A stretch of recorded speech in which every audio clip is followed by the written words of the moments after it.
ತಿರುಗಾಡಲು ಹಚ್ಚಿದ್ರಲ್ಲ, ಯಾಕೆ? ಅದೊಂದು ದೊಡ್ಡ ಕಥೆ ನಿರ್ಮಲ. ಊರ ಮುಂದಿನ ಹೊಲದಲ್ಲಿ ಅತಿಯಾದ ಮಳೆಯಿಂದ ಕೊಚ್ಚಿಕೊಂಡ ಒಡ್ಡು ಹಾಕಬೇಕಂತ ಹೋಗಿದ್ದೆ. ಆದರೆ ಗೌಡ ಹೊಲದ ಕಡೆ ಇದ್ದ ಜಾಲಿ ಮರಗಳು ಬಿತ್ತಲಿಕ್ಕೆ ತೊಂದರೆ ಆಗುತ್ತದಂತ ಅವುಗಳನ್ನೇ ಕಡಿದು ಬಂದೆ. ಒಳ್ಳೆ ಕೆಲಸನೇ ಮಾಡಿದ್ರಿ. ಇಷ್ಟೊತ್ತಾದ್ರೂ ಕೂಡ ನಿಮ್ಗೆ ಊಟದ ಅರಿವೇ ಇಲ್ಲ. ಬನ್ನಿ ಊಟ ಮಾಡೋರಂತೆ. ನಿರ್ಮಲ, ಹೃದಯದ ನಿರ್ಮಲ, ಸಂಘಾರದಂತ ಮಡದಿ ನನ್ನ ಬಳಿ ಇರುವಾಗ ನನಗೇಕೆ ಉಳಿಯುತ್ತದೆ? ಬಾರೇ ನನ್ನ ಅರ್ಧಾಂಗಿನಿ. ಅಯ್ಯೋ, ನೀವು ಯಾಕೆ ನಿರ್ಮಲ, ಮೇಲೆ ಆರಾಮಿಲ್ಲೇನ? ಅದನ್ನೆಲ್ಲ ಹೇಳೋದಕ್ಕೆ ನಮ್ಗೆ ನಾಚಿಕೆ ಆಗುತ್ತೆ. ಅಂದರೆ ಅಂದ್ರಿ ನನಗ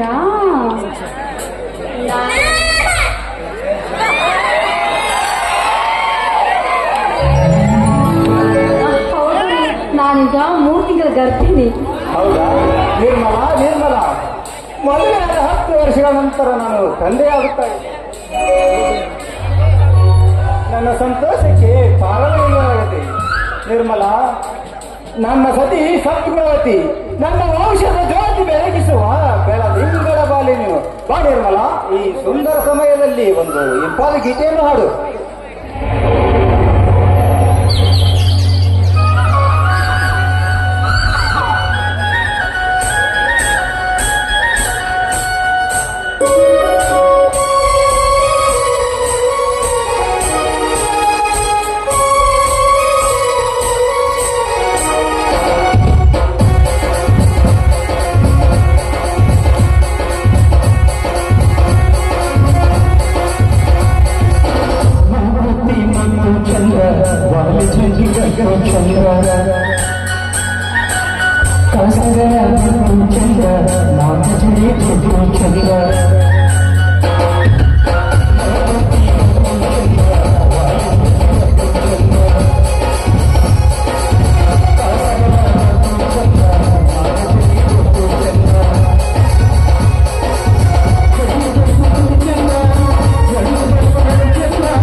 ವಜ್ರೇಗೌಡರು ಬನ್ನಿ ಗೌಡ್ರಿ ಬನ್ನಿ.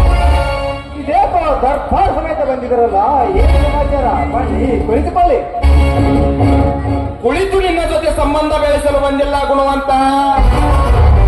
ಹಾಗಾದರೆ ಬಂದ ಕಾರಣ ನನ್ನ ಹೊಲದ ಒಟ್ಟಿನಲ್ಲಿರುವ 10 ಜಾಲಿ ಮರಗಳನ್ನು ಯಾರನ್ನು ಕೇಳಿ ಕಡಿದೆಯೋ ಅವೇಕಿ. ನಮ್ಮ ಹೊಲದೊಳಗಿನ ಜಾಲಿ ಮರ ನಾನು ಕಡಿಯಲಿಕ್ಕೆ ಯಾರನ್ನ ಯಾಕೆ ಕೇಳಬೇಕು ಗೌಡ್ರೆ? ನಿನ್ನ ಹೊಲದೊಳಗಿನ ಅಂತ ಹೇಳಲಿಕ್ಕೆ ನಿಮ್ಮಲ್ಲಿ ಏನಿದೆಯೋ ಆಧಾರ? ಅವುಗಳು ನಿಮ್ಮ ಅಂತ ಹೇಳಲಿಕ್ಕೆ ನಿಮ್ಮಲ್ಲಿ ಏನಿದೆ ಆಧಾರ? ಗುಣವಂತ, ಕರ್ನಾಟಕದ ಕಣ್ಮಣಿಯಾಗಿ ನಾಡಿಗೆ ದೊರೆ ಎಂದು ಹೆಸರು ಪಡೆದಿರುವ ನನಗೆ ಎದುರಾಗಿ ಆಧಾರ ಕೇಳ್ತೀಯ ಆ ಮಗನೇ? ನಾನು ಮನಸ್ಸು ಮಾಡಿದರೆ ನಿನ್ನನ್ನು ಸಾಯಿಸಿ ಬಿಡ್ತೀನಿ. ಹುಟ್ಟಿದವರು ಸಾಯಲೇಬೇಕೆಂಬ ನಿಮದಂತೆ ಸತ್ಯಕ್ಕಾಗಿ ಸಾಯುವ ನನಗೆ ಸಾವಿರ ಬೇಕೇ ಇಲ್ಲ. ಇದೇನು ತಪ್ಪು ಮಾಡುತ್ತಿರುವೆ ನಾನು? ಧರ್ಮವಂತರಿಗೆ ಕೊಟ್ಟ ಮಾತು ನೆರವೇರಬೇಕಾದರೆ ನಾನು ಶಾಂತಿ ಸಮಾಧಾನದಿಂದ ವರ್ತಿಸಲೇಬೇಕು.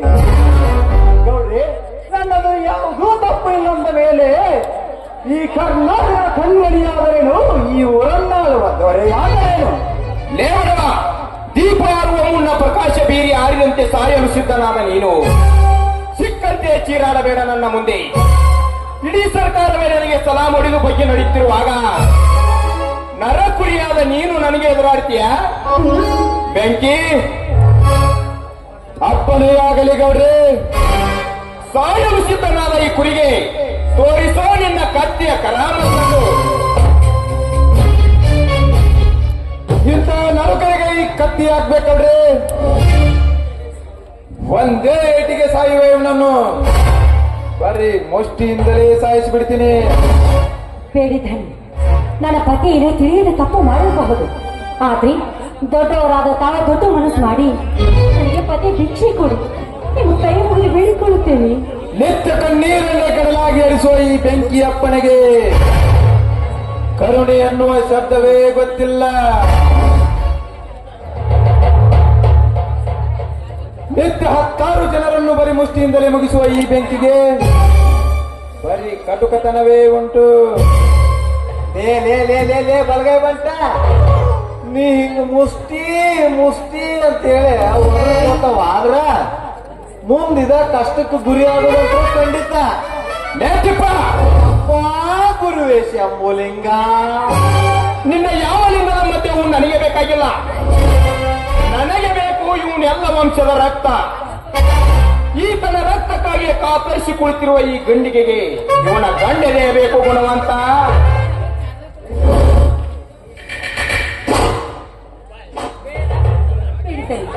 ನಿಮ್ ದಮ್ಮಯ್ಯ ಅಂತೀನಿ, ನಿಮ್ ಮಗಳಂತಿರೋ ನಾನು ಮನೆ ಶರಗುಡಿ ಬೇಡಿಕೊಳ್ತೀನಿ.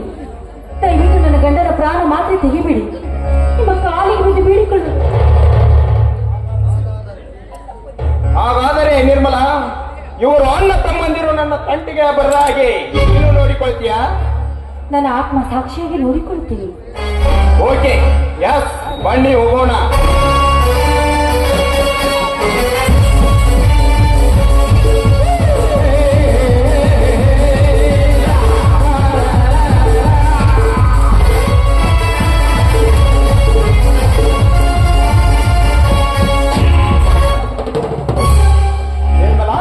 ಏನಿದೆ ನಿನ್ನ ಮಾತು? ಹೌದು, ಈ ಹೊಡೆದಾಟ ಬಡಿದಾಟದಿಂದ ಯಾವ ಪ್ರಯೋಜನವೂ ಇಲ್ಲ. ಅದರದ್ದು ನನಗೆ ಯಾಕೋ ತುಂಬಾ ಭಯವಾಗ್ತಾ ಇದೆ.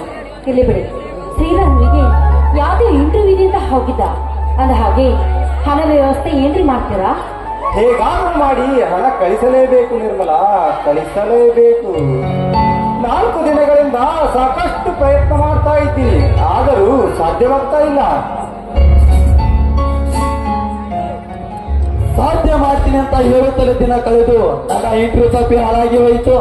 ಬಾರೋ ತಮ್ಮ, ಈಗ ಬಂದೇನಪ್ಪ, ಕ್ಷಮಿಸಿ ಬಿಡು ಈ ಪಾಪಿಯನ್ನು. ನಿನಗೆ ಕೋಪ ಬಂದೇನಪ್ಪ? ಕೋಪ ಬಂದಿಲ್ಲ, ಮನಸ್ಸಿಗೆ ತಾಪವಾಗಿದೆ. ಕ್ಷಮಿಸಪ್ಪ, ಕ್ಷಮಿಸು, ನಿನಗೆ ಹಣ ಕೊಡುತ್ತೇನೆ. ನನಗೆ ಹಣ ಕಳಿಸ್ತೀನಿ ಅಂತ ಹೇಳುತ್ತಲೇ ಮಾತಿಲೇ ಮನೆ ಕಟ್ಟಿ ನನಗೆ ಯಾವುದೇ ನೌಕರಿ ಸಿಗದ ಹಾಗೆ ಮಾಡಿ ಎಲ್ಲಿ ನನ್ನ ಬೀದಿ ಪಾಲು ಮಾಡುತ್ತೆ ಅಂತ ಮನಸ್ಸಿಗೆ ತಾಪವಾಗಿದೆ. ಅಮ್ಮ, ದಯವಿಟ್ಟು ಕಾಯ ಮೇಲೆ ಬರೆಯದಂತೆ ಮಾತನಾಡಬೇಡಪ್ಪ. ದುಡಿಮೆ ಮಾಡಿ ಸಂಬಳ ಕೊಡ್ತೇನೆ ಅಂತ ಹೇಳಿ ಹೋದ ಸತ್ಯವಂತ ಇನ್ನೂ ಮನೆಗೆ ಬಂದಿಲ್ಲ. ನಿನಗೆ ಹಣ ಕಳಿಸುವ ಸಲುವಾಗಿ 4 ದಿನಗಳಿಂದ ಕೇರಳದವರ ಹತ್ತಿರವೆಲ್ಲ ಹಣ ಕೇಳಿದನಪ್ಪ, ಆದರೂ ಹಣ ದೊರೆಯಲಿಲ್ಲ. ಮನೆಯಲ್ಲಿ ಇರುವ ತಿನ್ನುವ ಜೋಳವನ್ನಾದರೂ ಮಾರಿ ಹಣ ಕಳಿಸಬೇಕು. ಮಾರ್ಕೆಟ್ನಲ್ಲಿ ರೇಟ್ ಇಲ್ಲಪ್ಪ, ಅದಕ್ಕಾಗಿ ಸ್ವಲ್ಪ ವಿಳಂಬವಾಯಿತು ತಮ್ಮ, ವಿಳಂಬವಾಯಿತು. ಹೌದು ಮೈದನ, ನಿನ್ನ ಕಾಗದ ಬಂದ ತಕ್ಷಣ ಹೇಗಾದ್ರೂ ಮಾಡಿ ಹಣ ಕಳಿಸ್ಕೊಡ್ಬೇಕಂದ್ರಿ. ಒಂದ್ರ ಮೇಲೆ ಒಂದು ಅದೇ ತಡೆಗಳು ಉಂಟಾಗಿ ಹಣವನ್ನು ಕಳಿಸ್ಕೊಡೋದಕ್ಕಾಗ್ಲಿಲ್ಲಪ್ಪ. ಏನ್ ನಡೆಯಪ್ಪ, ಬಟ್ಟೆ ಬದಲಾಯಿಸಿ ಊಟ ಮಾಡಬೇಕು. ಅಪ್ಪ ಅಮ್ಮ ಇದ್ದಿದ್ದರೆ ನನಗೆ ಈ ಸ್ಥಿತಿ ಬರುತ್ತಿದ್ದಿಲ್ಲ. ನನಗಿನ್ನು ಈ ಶಾಲೆನೇ ಬೇಕಾಗಿಲ್ಲ. ತಮ್ಮ, ಈ ಮಾತನ್ನಾಡಬೇಡಪ್ಪ. ನನ್ನ ಮಾರುತೇಶ್ವರ ಸಾಕ್ಷಿಯಾಗಿ ನಿನ್ನನ್ನು ವಾಗಿಸಬೇಕೆಂಬ ಛಲ ನನಗಿದೆ ಅಪ್ಪ, ನನಗಿದೆ. ನೀನೊಬ್ಬ ದೊಡ್ಡ ಅಧಿಕಾರಿಯಾಗಬೇಕು, ನೀನೊಬ್ಬ ದೊಡ್ಡ ಸ್ವಾಮಿಯಾಗಬೇಕೆನ್ನುವುದೇ ನನ್ನ ಹಿರಿದಾಸೆಯಾಗಿದೆಪ್ಪ, ಹಿರಿದಾಸಿಯಾಗಿದೆ. ತಮ್ಮ, ನನ್ನ ಮಾತು ಸುಳ್ಳೆಂದು ನಂಬಬೇಡಪ್ಪ. ಈ ಮಾತು ಸುಳ್ಳೆಂದು ನೀನು ಭಾವಿಸಿದ್ದರೆ ತೆಗೆದುಕೋ ಈ 2 ತೊಲಿ ಬಂಗಾರದ ಉಂಗುರಗಳನ್ನು. ಇವುಗಳನ್ನು ಮಾರಿ ನಿನ್ನ ಹಣದ ವ್ಯವಸ್ಥೆ ಮಾಡಿಕೋ. ಬೇಕಿದ್ದರೆ ನಿನ್ನ ಕಾಲಿಗೆ ಬೇಕಿದ್ದ ತಮ್ಮ, ಅಣ್ಣ, ನಿನ್ನ ತಮ್ಮ ತಿಳಿಯದೆ ಏನಾದರೊಂದು ಮಾತನಾಡಿದರೆ ಈ ರೀತಿ ಕಾಲಿಗೆ ಬೀಳುವುದೇ? ನೀನು ಈ ರೀತಿ ಮನಸ್ಸಿಗೆ ತಾಪ ಮಾಡಿಕೊಂಡರೆ ನನಗೆ ನೌಕರಿ ಅವಶ್ಯಕತೆ ಇಲ್ಲ.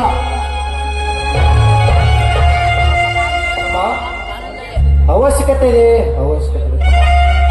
ಈ ಬಲಿಷ್ಠವಾದ ಭಾರತ ದೇಶದಲ್ಲಿ ಭೋಗಿಲೇತುರ ಭ್ರಷ್ಟಾಚಾರ ಮತ್ತು ಲಂಚದ ಸಾಮ್ರಾಜ್ಯದ ಕಡೆ ಪಂಚು ತಿರುಗಿ ನೋಡಿದರೆ ಅವನ್ನೆಲ್ಲ ಏನ್ ಚೆಂಚಾಗಿ ಕತ್ತರಿಸಬೇಕನ್ನಿಸುತ್ತೆ. ಅವನೆಲ್ಲ ನೀ ಬಗ್ಗು ಬೆಳೆದು ದಿಗ್ಗಜರಾಗಿ ಮೆರೆಯುತ್ತಿರುವ ವಜ್ರೇಗೌಡರಂತರಿಗೆ ಇಲ್ಲಿ ಹುಲಿಯಾಗಿ ಅಧಿಕಾರಸ್ಥನಾಗು. ತೆಗೆದುಕೋ. ಅಣ್ಣ, ನಿನ್ನಲ್ಲಿ ಇಷ್ಟೊಂದು ಹಣ? ತಮ್ಮ, ಅದನ್ನೆಲ್ಲ ನೀ ಕೇಳಬಹುದು. ಅತ್ತಿಗೆ, ತಮ್ಮನ ಸೂಟ್ಕೇಸಲ್ಲಿ ಇಲ್ಲಪ್ಪ, ಬರೀದಿಂದ ಹಾಗೆ ಬಂದಿದ್ದಾನೆ ನೋಡು. ಈಗೇನಾಗಿದೆ? ಹಾಗೆ ಹೋಗಿ ಮುಂದಿನ ಇಂಟರ್ ಪಾಸ್ ಆಗಿ ಈ ಮನೆ ಆ ಹಣ ಅತ್ತಿಗೆ ಸರಿ ತಗೊಂಡ್ಬರಪ್ಪ. ಅವರನ್ನೆಲ್ಲ ನನ್ನ ಹೃದಯದಲ್ಲಿ ಇಟ್ಟಿಕೊಂಡಿದ್ದೇನೆ. ನಿಮ್ಮನ್ನು ಪಡೆದುಕೊಂಡ ನನ್ನ ಸಂತೋಷಕ್ಕೆ ಪಾರವಿಲ್ಲ. ಈ ಮನೆ ಕೀರ್ತಿ ತರ್ತೀನಿ. ತಮ್ಮ, ಧರ್ಮವಂತರು ಅಳಿದು ಹೋದರು. ನ್ಯಾಯ, ನೀತಿ, ಧರ್ಮ ಎಂಬ 4 ಮುಖದ ಸಿಂಹದಲ್ಲಿ ಒಂದು ಸಿಂಹ ಅಳಿದು ಹೋಗಿರಬಹುದು. ಆದರೆ ಉಳಿದಿರುವ 3 ಸಿಂಹಗಳು ಇನ್ನೂ ಜೀವಂತವಾಗಿವೆಯಪ್ಪ. ಈ ಸಂತೋಷಕ್ಕೆ ಒಂದು ಹಾಡನ್ನು ಹಾಡಿರಿ.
ಆಯ್ತು ನಡೆ ನಿರ್ಮಲ, ಹೋಗೋಣ. ನಿಮ್ಗೆ ಯಾರು ಕರ್ದ ಸುಮ್ಮನೆ ನನ್ನ ಮೈ ಬೇಕಾದ್ರೆ ನನ್ನ ಹಸು ಆಗೈತೇನಪ್ಪ. ಬಾಯಪ್ಪ ಊಟ ಮಾಡೋದಿಲ್ಲ. ನೀ ನನ್ನ ಮನಸ್ಸಿಗೆ ಬರಲಿ.